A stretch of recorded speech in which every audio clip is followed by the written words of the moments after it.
नमस्कार दोस्तों, मेरे यूट्यूब चैनल पे आपका बहुत-बहुत स्वागत है। दोस्तों, बात करते हैं राजस्थान लोक सेवा आयोग की, जिसमें कौशल नियोजन एवं उद्यमिता विभाग द्वारा जो वैकेंसी का जो नोटिफिकेशन जारी किया गया है, उस वैकेंसी के बारे में प्राविधिक शिक्षा निदेशालय राजस्थान जोधपुर द्वारा जो नोटिफिकेशन जारी किया गया है, उस नोटिफिकेशन के बारे में, जिसकी अंतिम तिथि 16 अक्टूबर 2024 राजस्थान लोक सेवा आयोग द्वारा जो आदेश जारी किया गया है। आपको लिए चलते हैं उसी आदेश पे, जैसा कि आप अपनी स्क्रीन पर देख पा रहे हैं।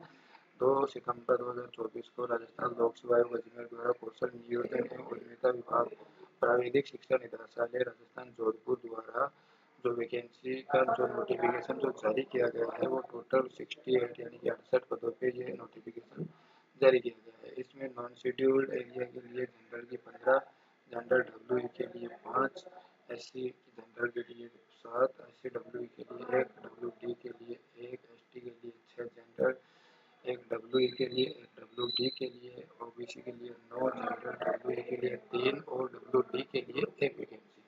इसमें एमबीसी के लिए जनरल 2 और जनरल डब्ल्यू के लिए 1 और ईडब्ल्यूएस की जनरल 4 और ईडब्ल्यूएस डब्ल्यू के लिए 2, डब्ल्यू डी के लिए 1। इसी प्रकार से जो शेड्यूल्ड एरिया है, उसके लिए 5 पद जो है वो जारी किए गए हैं। एक जनरल के लिए, जनरल डब्ल्यू के लिए, दूसरा एसटी के लिए 2 पद, एक पोस्ट है जनरल डब्ल्यू के लिए।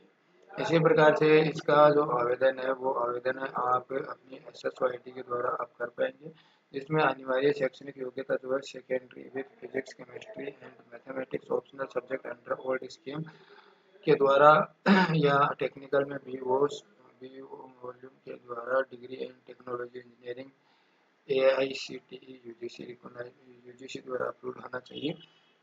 इसके बाद में अपन बात करते हैं शैक्षणिक, इसमें पहले लेवल की ये L12 की वैकेंसी है, जिसमें आयु सीमा का जो निर्धारण वो 1/1/25 को न्यूनतम 21 वर्ष, अधिकतम 40 वर्ष निर्धारित की गई है।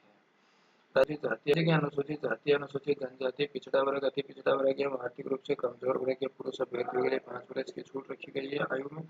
राजस्थान की अनुसूचित जाति, अनुसूचित जनजाति, पिछड़ा वर्ग, अति पिछड़ा वर्ग एवं आर्थिक रूप से कमजोर वर्ग की महिला के लिए 5 वर्ष, सामान्य अनारक्षित वर्ग की महिला के लिए 5 वर्ष और विधवा एवं विच्छिन्न विवाह यानी परित्यक्ता तलाकशुदा महिला के लिए आयु सीमा की कोई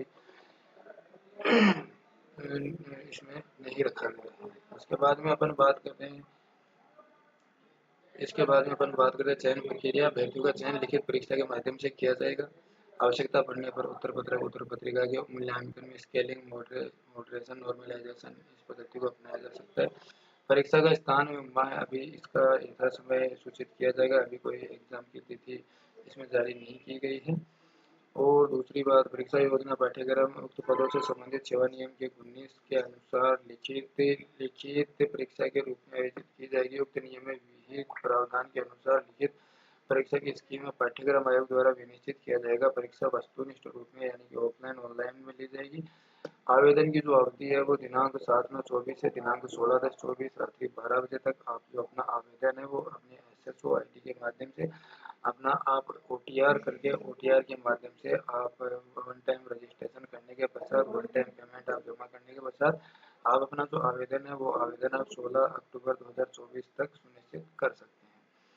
इसके बाद में अपन बात करते हैं फीस के निर्धारण की। सामान्य अनारक्षित पिछड़ा वर्ग के क्रीमी लेयर, अति पिछड़ा वर्ग के क्रीमी लेयर के अभ्यर्थियों के लिए 600 रुपये, आरक्षित वर्ग, अति पिछड़ा वर्ग, अनुसूचित जाति, जनजाति, creamy layer, non creamy layer, अति पिछड़ा वर्ग, नॉन क्रीमी लेयर के लिए 400 रुपये निर्धारित है। दिव्यांगजन के लिए 400 रुपये निर्धारित है। इसी प्रकार से इसमें सिलेबस जो है वो इसमें स्कीम दी गई है। इसको भी आप ध्यान में रखते हुए अपनी तैयारी को आप सुनिश्चित रखें। बाकी जो जानकारियां हैं वो सामान्य जानकारियां हैं, किसी विशेष प्रकार का कोई इसमें सूचना नहीं दी गई है। और इस भर्ती से संबंधित अगर आपको और भी कोई अगर सूचना चाहिए तो आप हमें कमेंट बॉक्स में लिख सकते हैं। ये इसमें नीचे जो दिया गया है वो अनुभव प्रमाण पत्र का प्रारूप है। शैक्षणिक योग्यता प्राप्त करने के पश्चात आपने जो अनुभव प्राप्त किया है, उस अनुभव के बारे में आपसे पूछा गया है, जो आपको अपलोड करना है। इस बात का आप विशेष रूप से ध्यान रखें।